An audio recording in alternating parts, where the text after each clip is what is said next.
మనమందరము భారతీయులము. కొన్ని విషయాలల్లా, కొన్ని సందర్భాలల్లా, కొన్ని సంఘటనలు జరిగినప్పుడు మనం అందరము గర్వపడతాము. గర్వపడే అవసరం కూడా ఉన్నది. మోడీ గారు G20 అధ్యక్షుడైనప్పుడు నిజంగానే ఎంతోమంది పార్టీలకు అతీతంగా అభినందనలు తెలియజేసిండ్రు.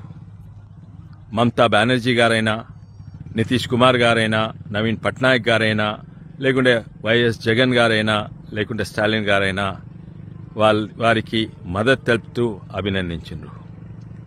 ఇటువంటప్పుడు మన తెలంగాణ సీఎం ఇట్లా ప్రవర్తించుడు, మూలకు కూర్చొని మూలుగుడు, ఇవన్నీ తెలంగాణ గౌరవం తగ్గిస్తున్నది, ఎక్కువ చేస్తలేదు.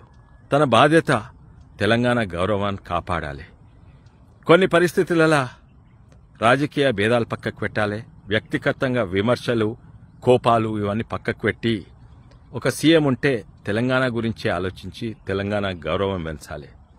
ఇటువంటప్పుడు ఇప్పుడైనా తనకు మోడీ గారికి అభినందనలు తెలిస్తే అందరి గౌరవం వెళ్తుంది. తెలంగాణ గౌరవం వెళ్తుంది, తెలంగాణ సీఎం గౌరవం పెరుగుతుంది, మన భారతదేశం గౌరవం పెరుగుతుంది. ఇప్పుడైనా చేస్తే అది చాలా మంచిగా. ఎందుకంటే ప్రపంచ దేశాలలో, భారతదేశమే కాదు ప్రపంచ దేశాలలో కూడా ఎంతోమంది మోడీ గారిని అభినందిస్తున్నారు. జై తెలంగాణ, జై హింద్. హాయ్ ఫ్రెండ్స్, మా టుడే టుమారో యూట్యూబ్ ఛానల్ చూస్తున్నందుకు చాలా థ్యాంక్స్. మరిన్ని లేటెస్ట్ వీడియోస్ కోసం వెంటనే సబ్స్క్రైబ్ చేయండి. అలాగే ఈ బెల్ ని కూడా రింగ్ చేసేయండి. మా నోటిఫికేషన్స్ అన్ని మీ మొబైల్లో వస్తాయి. అలాగే మా వీడియోస్ మీకు నచ్చితే లైక్ చేయండి, షేర్ చేయండి, నచ్చకపోతే కామెంట్ చేయండి.